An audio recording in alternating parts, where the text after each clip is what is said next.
ships in Star Citizen are about to undergo a pretty massive change, and when the dust settles, you won't be able to survive alone anymore.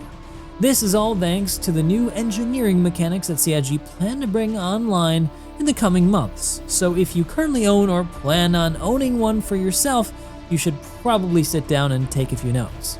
Because in a moment, I'm going to go over everything we've learned from a number of different recent developer posts and videos. And I'll even recap what we learned at Citizencon this year. That's the big event they do every year to talk about what's coming for Star Citizen going forward. And then I'll share with you guys their own rough estimates for when we can start seeing these changes come online. One thing that doesn't have to change though is the privacy of your own personal information, which you can now enforce thanks to the sponsor of today's video, Incogni. You probably already know that whenever you do something online, there's a huge number of companies that collect your information. Stuff like your address, social security number, or your employment history and so forth. But what you might not know is that they buy, sell, and trade that information. Some of those companies use the information to do things like adjust your credit score, while others may use them for more nefarious purposes. Worst of all, if any of those companies get hacked, your identity could even be at risk, which is exactly what happened to me a couple years ago when my identity was stolen. That's where Incogni can help. There are laws that allow you to force those companies to delete your data, and Incogni knows exactly how to use them. Their service automatically reaches out and applies the appropriate law and language to help you remove that data. I just signed up and found out that there were over 90 companies with my personal information, so no wonder I keep getting invited to join annoying scam investor groups. So if you want to be just a bit more sure that your personal information is not getting into the wrong hands, or if maybe you just want to stop getting annoying spam emails, get your personal data off the internet today with Incogni. Just head on over to incogni.com/morphologist and use my code morphologist to get 60% off an Incogni purchase. And don't worry, if you don't like it, you can always get your money back with their 30-day money-back guarantee. Again, that's incogni.com/morphologist and use code morphologist to get 60% off your order. Hello. At Citizencon this year, there was a huge info drop about engineering, including some accompanying footage of functioning in-game mechanics, which they're currently testing. All ships in Star Citizen currently use a resource network system that connects all the functioning components of a ship. Those components are physical objects that can receive damage and can be swapped out and will need to be replaced if they go completely inoperable.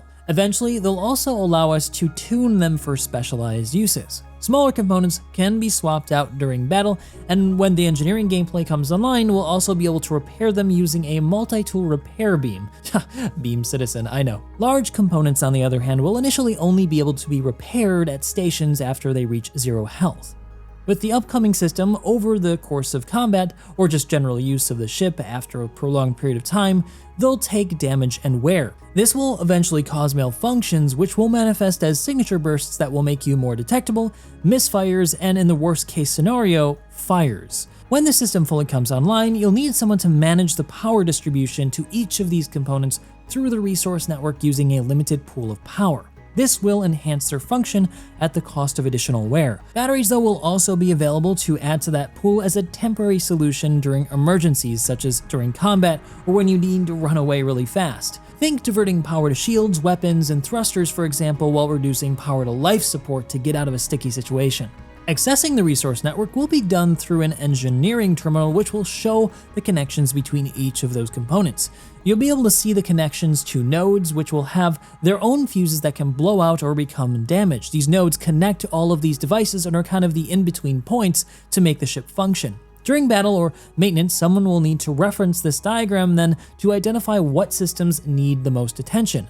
Engineers will be able to reroute power around damaged areas and decompress compartments as a last-ditch effort to put out large fires. Meanwhile, some crew will also need to physically be repairing components and replacing fuses where needed, and of course will need to put out fires as they start to stop them from becoming too big. Together, this means that the best big ships in battles will need to be crewed by a competent chief engineer and team that can work together to keep the ship flying.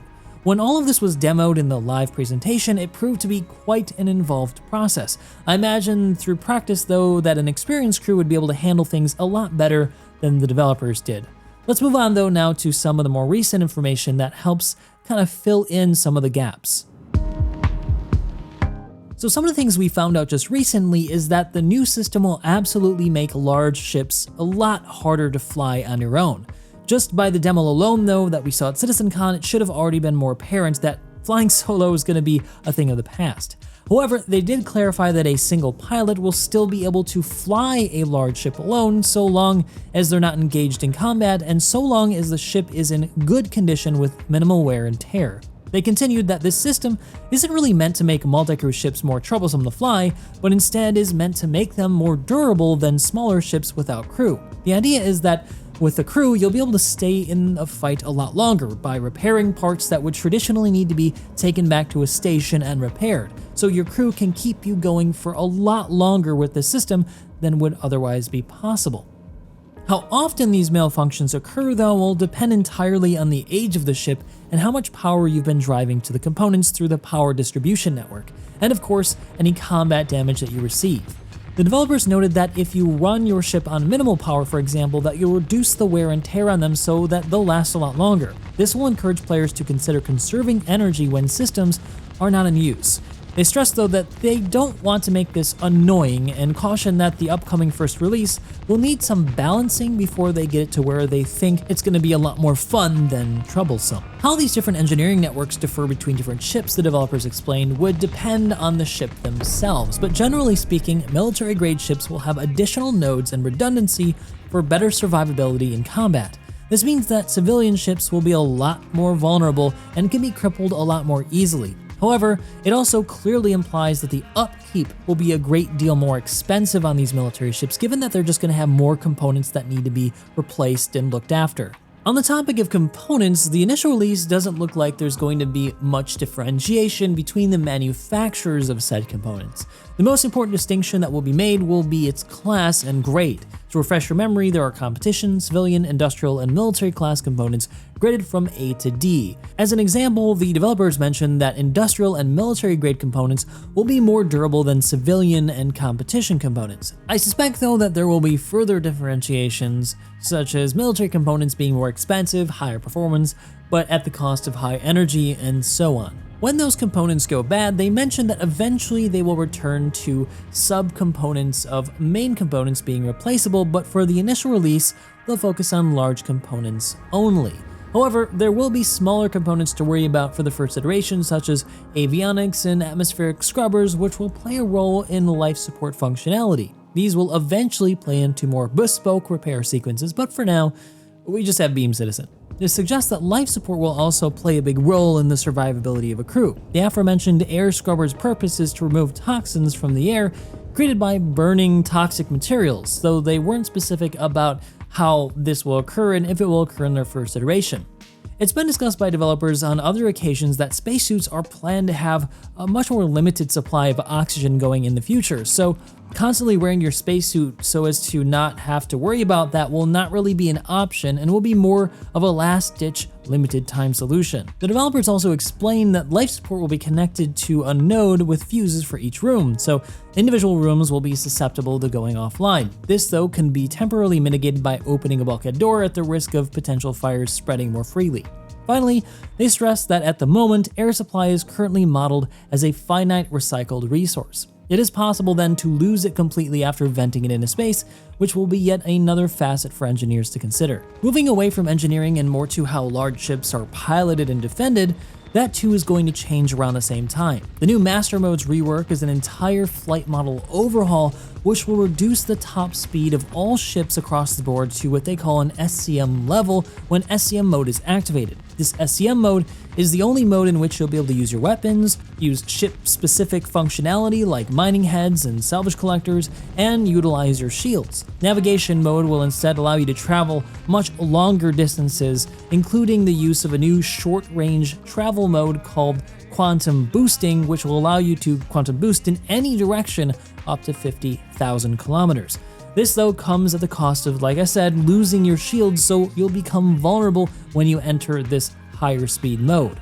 Armor though will also play an additional factor in a captain's calculations for whether or not they want to stay or run. In a recent developer post, Yogi Klatt, the principal vehicle programmer at CIG, explained that armor will be impenetrable to certain lower class weapons. The idea being that a pistol can't really be used against a tank in any kind of effectual way, and that's the way that he envisions armor working for large ships that possess it. Although no further specificity was given to any kind of specific example for how that's going to work. I'm guessing he's referring to the size of weapon and potentially the type of ammunition being used. Still though, switching between modes for big ships will still generally be a lot more risky than for smaller ships, as the timer will take a lot longer when switching between SCM and navigation mode.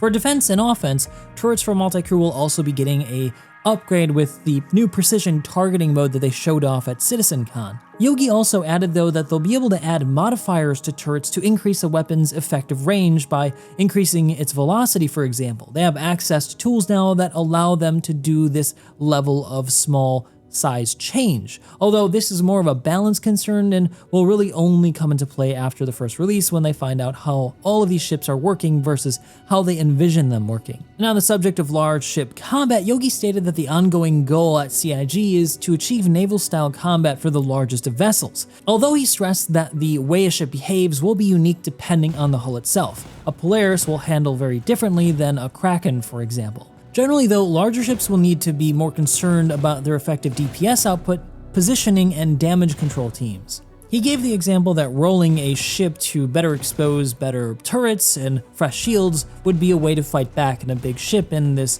version of the game that he envisions.